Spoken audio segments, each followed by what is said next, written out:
Hi friends, आप सभी का स्वागत है हमारे अपने YouTube channel special field special study में। आज इस वीडियो में हम बात कर रहे होंगे डीएड स्पेशल एजुकेशन के अंतर्गत वीआई ट्रेड के सेकेंड ईयर के थर्ड सेमेस्टर का second theory paper. All subject की बात करें अगर हम वीआई ट्रेड के, तो ये पेपर नंबर 8 है आपका। इससे संबंधित आज हम कुछ ऑब्जेक्टिव टाइप क्वेश्चन स्टार्ट करेंगे। इसके पहले आप लोगों को पेपर नंबर 7 और पेपर नंबर 11 जो कि कॉमन पेपर है, इन दोनों कॉमन पेपर के जितने भी ऑब्जेक्टिव टाइप क्वेश्चन थे, यानी कि जो प्रीवियस ईयर क्वेश्चन पूछे गए हैं ऑब्जेक्टिव टाइप के, वो सभी क्वेश्चंस करा दिए गए हैं। फिलहाल अभी हम जो बात करेंगे ये कॉमन पेपर नहीं है और पेपर नंबर 8 की हम बात कर रहे हैं। ये सब्जेक्ट है हमारा अंधेपन और कम दृष्टि वाले बच्चों को विस्तारित मुख्य पाठ्यक्रम पढ़ाना। तो ये आपका पेपर नंबर 8 है। तो चलिए शुरू करते हैं। इससे संबंधित जो हमारा बहुविकल्पीय प्रश्न होता है या ऑब्जेक्टिव टाइप क्वेश्चन होता है, इसको हम यहाँ पे देखेंगे। ये सभी क्वेश्चन मैं बता दूँ आपके सभी प्रीवियस ईयर क्वेश्चन पेपर से लिए गए हैं। तो इसमें आप लोगों को बहुत ही ध्यान से पढ़ना होगा, क्योंकि अगर आप ध्यान से नहीं पढ़ते हैं, किसी का भी ऑप्शन छूटता है तो फिर आपको आने वाले पेपर में दिक्कत हो सकती है, यानी कि आपके 1 नंबर भी जा सकते हैं।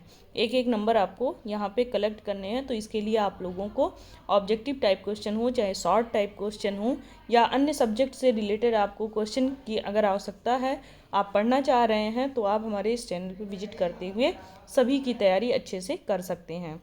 तो चलिए शुरू करते हैं। देखते हैं इसमें हमारा जो पहला क्वेश्चन है ये क्या कह रहा है कि विशेष शिक्षा में विस्तारित मुख्य पाठ्यक्रम ईसीसी का प्राथमिक लक्ष्य क्या होता है। तो इसमें सीधे से ये पूछा गया है कि ईसीसी का प्राथमिक लक्ष्य क्या है। तो ईसीसी का जो प्राथमिक लक्ष्य होता है वो क्या होता है कि मुख्यधारा के शैक्षिक विषयों को पढ़ाना होता है, या फिर दृश्य हानि की क्षतिपूर्ण करने वाले कौशल को विकसित करना होता है, या फिर केवल शारीरिक शिक्षा पर ध्यान केंद्रित करना होता है, या व्यावसायिक प्रशिक्षण प्रदान करना होता है। तो इसमें अगर हम बात करें तो जो दृश्य हानि की क्षतिपूर्ति करने वाले कौशल होते हैं उसको विकसित किया जाता है। ये आपका बेटर ऑप्शन है, बाकी आपके सभी ऑप्शन गलत हो जाएंगे यहाँ पे। क्योंकि जब किसी भी बालक में उसकी जो दृष्टि होती है अगर वो चली जाती है, तो उसमें कुछ ना कुछ क्षमता बची होती है, जिसको डेवलप करने के लिए क्या किया जाता है कि जो उसमें विभिन्न कौशल होते हैं उसमें उसको शामिल करके और उसकी उस क्षमता को निखारा जाता है। नेक्स्ट है आपका क्वेश्चन नंबर 2 कि विस्तारित मुख्य पाठ्यक्रम ईसीसी और प्लस पाठ्यक्रम के बीच मुख्य अंतर क्या है। तो फर्स्ट ऑप्शन है कि ईसीसी बुनियादी कौशल पर ध्यान केंद्रित करता है, जबकि प्लस पाठ्यक्रम उन्नत कौशल पर ध्यान केंद्रित करता है। सेकेंड ऑप्शन है आपका कि ईसीसी दृष्टिबाधित छात्रों की विशिष्ट आवश्यकताओं को पूरा करता है, जबकि प्लस पाठ्यक्रम जो है वो सभी छात्रों के लिए है। नेक्स्ट है आपका ईसीसी कानून द्वारा अनिवार्य है, जबकि प्लस पाठ्यक्रम वैकल्पिक है। और लास्ट ऑप्शन है आपका कि ईसीसी में व्यावसायिक प्रशिक्षण शामिल है, जबकि प्लस पाठ्यक्रम में शामिल नहीं है। तो आप देख रहे हैं जो इसमें सकारात्मक आपका जो दिख रहा है ऑप्शन, वो आपका कौन सा है, ऑप्शन नंबर बी। यानी कि जो ईसीसी है वो दृष्टिबाधित छात्रों की जो उनकी आवश्यकताएं होती हैं, यानी कि जो उन्हें ज़रूरत होती है उस चीज़ को यहाँ पे पूरा किया जाता है। इसके साथ साथ जो पाठ्यक्रम होता है वो सभी छात्रों के लिए होता है। ऐसा नहीं है कि प्रॉपर किसी एक दिव्यांग बच्चे के लिए ही हो, या जो उसमें क्लास में पढ़ रहे हैं दिव्यांग बच्चे, चाहे 1 हो 4 हो 10 हो, तो उन्हीं के लिए हो। ये सब बच्चों के लिए होता है, यानी सामान्य बच्चों के लिए भी और दिव्यांग बच्चों के लिए भी। तो ये ऑप्शन नंबर बी आपका सही हो जाएगा। अगला है क्वेश्चन नंबर 3 है कि प्लस पाठ्यक्रम का उपयोग किसमें किया जाता है। अब प्लस पाठ्यक्रम का उपयोग किसमें करेंगे। फर्स्ट ऑप्शन है कि रचनात्मक शैक्षणिक कार्यक्रम, सेकंड है समावेशी शैक्षणिक कार्यक्रम, थर्ड है आपका सामान्य शैक्षणिक कार्यक्रम, और फोर्थ है उपरोक्त में से कोई नहीं। तो जो प्लस पाठ्यक्रम है इसका जो उपयोग किया जाता है वो समावेशी शैक्षणिक कार्यक्रम में, क्योंकि समावेशी शिक्षा आप लोग जानते हैं कि इसमें जो दिव्यांग बालक होते हैं और जो हमारे सामान्य बालक होते हैं दोनों एक साथ शिक्षा ग्रहण करते हैं। तो ये जो प्लस पाठ्यक्रम होता है ये दोनों पे लागू होता है और दोनों इसका उपयोग प्रॉपर तरीके से करते हैं। नेक्स्ट है आपका क्वेश्चन नंबर 4 कि दृष्टिहानि अवधारणा निर्माण को किस प्रकार प्रभावित करती है। तो पहला ऑप्शन है यह संरचनात्मक विकास को गति देती है। दूसरा है आपका यह अमूर्त सोच के विकास में बाधा डालती है, तो बाधा बिल्कुल नहीं डालेगी। यह अस्पष्ट जन्य अधिगम को बढ़ाती है। यह श्रवण प्रसंस्करण में सुधार करती है। तो यहाँ पे प्रभावित करती है ऐसा ऑप्शन हमें यहाँ पे देखना है। तो कुछ जब प्रभावित करती है तो यानी कि कुछ निगेटिव टाइप का, तो यहाँ पे आपका जो सेकंड ऑप्शन है यानी कि यह अमूर्त सोच के विकास में बाधा डालती है, ये आपका ऑप्शन सही हो जाएगा। नेक्स्ट है आपका क्वेश्चन नंबर 5 है कि अंधेपन और कम दृष्टि वाले बच्चों में अवधारणाओं को विकसित करने के लिए कौन सी रणनीति प्रभावी है। तो फर्स्ट ऑप्शन है दृश्य प्रदर्शन, या फिर श्रवण, संकेत और विवरण, लिखित निर्देश, या फिर समूह चर्चा। तो यहाँ पे हम बात करेंगे अंधेपन और कम दृष्टि वाले जो बच्चे होते हैं उनमें किस प्रकार से सारे कौशल को विकसित करने के लिए जो हम योजना बनाते हैं वो आपके किस पे डिपेंड करता है। तो वो श्रवण पे डिपेंड करता है और संकेत पे डिपेंड करता है, क्योंकि जब आप उनको कोई चीज़ बताएंगे तो आप संकेत के माध्यम से भी बताएंगे और उनको स्पष्ट तरीके से वो समझ सके, अपनी आवाज़ को वो रख भी सकें और आप अपनी आवाज़ को उनके समक्ष समझा सकें, ये चीज़ें डिपेंड करती हैं। तो ऑप्शन नंबर बी आपका यहाँ पे सही हो जाएगा। अगला है आपका क्वेश्चन नंबर 6 कि विस्तारित मुख्य पाठ्यक्रम ECC का प्राथमिक फोकस क्या है। तो फर्स्ट ऑप्शन है कि बुनियादी शैक्षणिक विषय, सेकंड है सामाजिक कौशल विकास, थर्ड है आपका गतिशीलता और अभिविन्यास, और चौथा है आपका शारीरिक शिक्षा। तो यहाँ पे जो आपका प्राथमिक फोकस हो जाएगा ECC का वो हो जाएगा गतिशीलता और अभिविन्यास। नेक्स्ट है क्वेश्चन नंबर 7 निम्नलिखित में से कौन सा प्लस पाठ्यक्रम का घटक है, यानी कि प्लस पाठ्यक्रम से वो कनेक्ट है। तो फर्स्ट ऑप्शन है ब्रेल साक्षरता, सेकंड है सहायक प्रौद्योगिकी, थर्ड है आपका गणित, और फोर्थ है संगीत शिक्षा। तो आपका जो प्लस पाठ्यक्रम का घटक है वो आपका इसमें गणित है। अगला क्वेश्चन है आपका क्वेश्चन नंबर 8 कि अवधारणा निर्माण में शामिल है। तो यहाँ पे क्या शामिल है ये हम देखेंगे। ऑप्शन तथ्यों को याद रखना, तो याद रखना ये कोई इसमें आपके घटक के रूप में नहीं है। विचारों के बीच संबंधों को समझना, समझकर कोई चीज़ जब आप ग्रहण करते हैं तो वो चीज़ें काफ़ी प्रभावी होती हैं। चाहे किसी भी बच्चे को आप समझा करके तब उसको आप कोई चीज़ याद दिलाना चाहेंगे तो वो काफ़ी प्रभावी होता है, बच्चे को वो याद रहता है लंबे टाइम तक।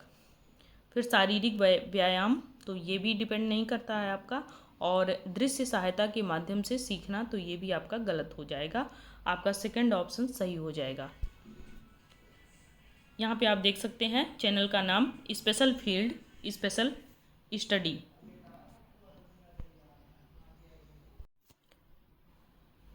ये हमारा YouTube चैनल है जिस पे आप सभी लोगों को जो आपके ये वीडियो दिए जा रहे हैं ये स्पेशल फील्ड स्पेशल स्टडी जो आप चैनल है YouTube इस पे भी मिल जाएगा, और स्पेशल फील्ड स्पेशल स्टडी के नाम से टेलीग्राम चैनल है उस पे आप लोगों को नोट्स मिल जाएंगे।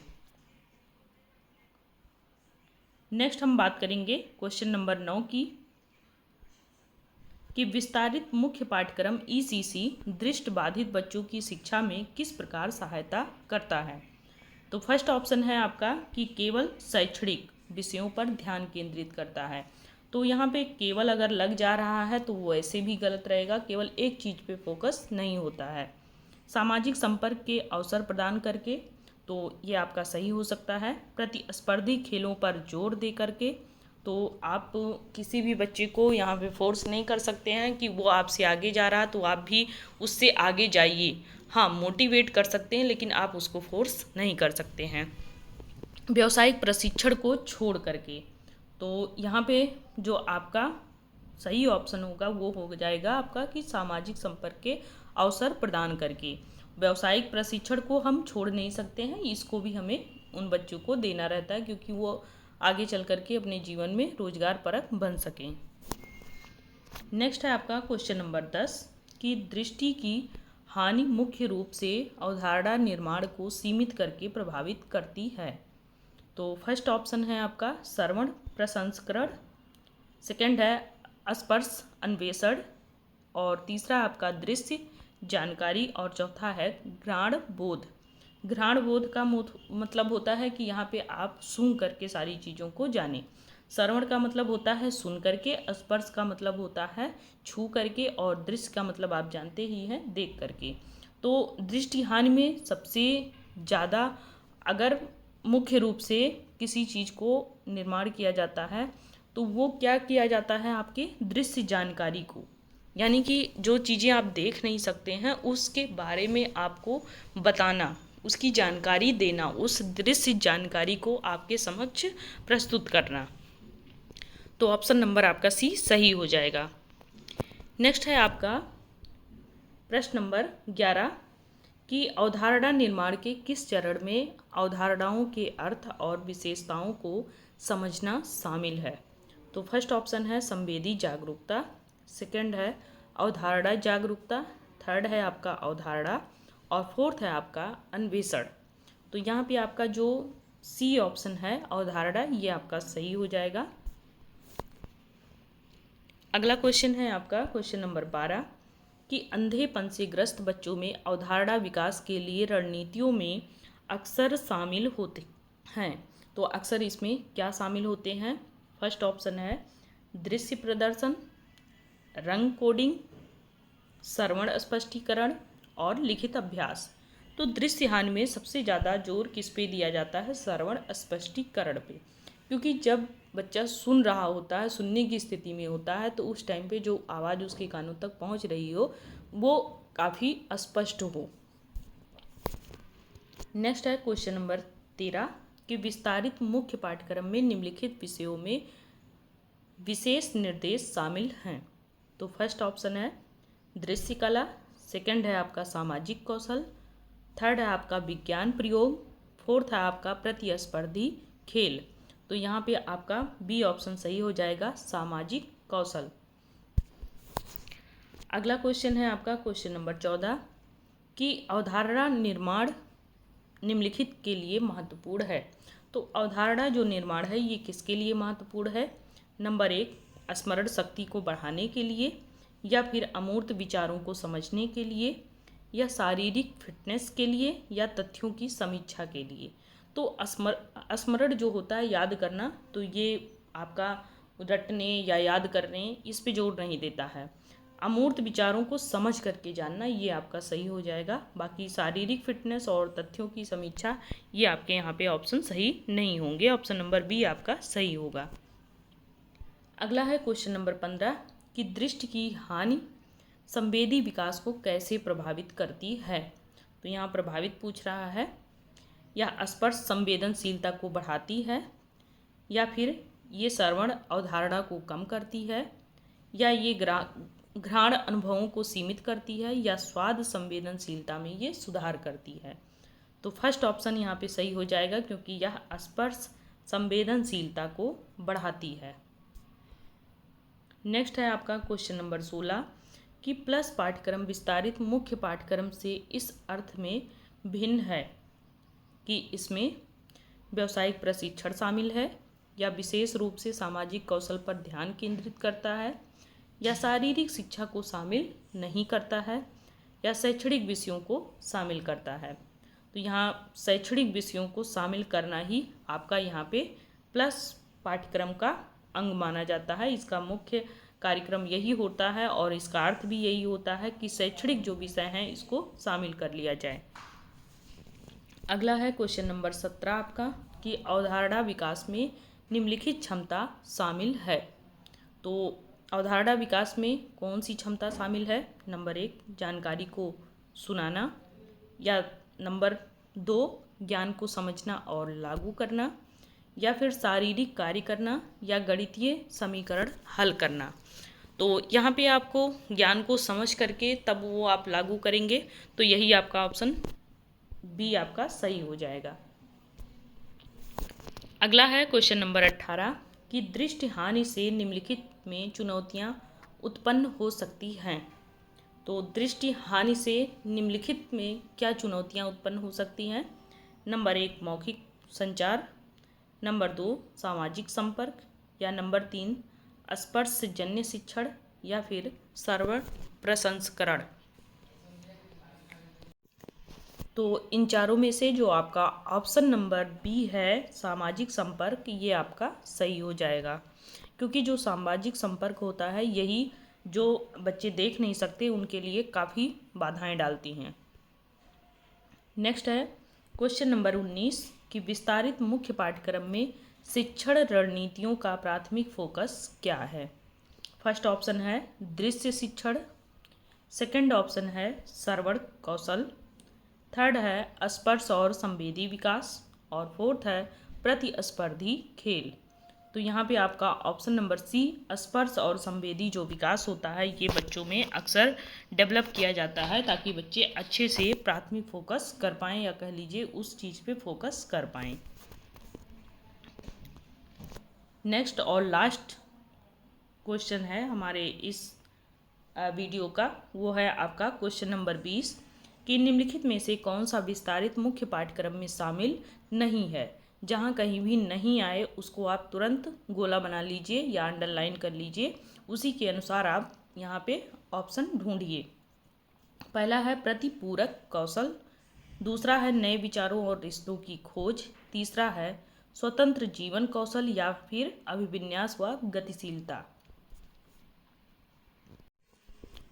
तो इसमें से जो आपका ऑप्शन नंबर बी है नए विचारों और रिश्तों की खोज, ये ऑप्शन आपका सही हो जाएगा। तो इस वीडियो में मात्र आपको 20 क्वेश्चन ही कराए जाएंगे। नेक्स्ट वीडियो में आपको 20 क्वेश्चन और दिए जाएंगे जो आपके प्रीवियस ईयर क्वेश्चन पेपरों से ही लिए जाएंगे।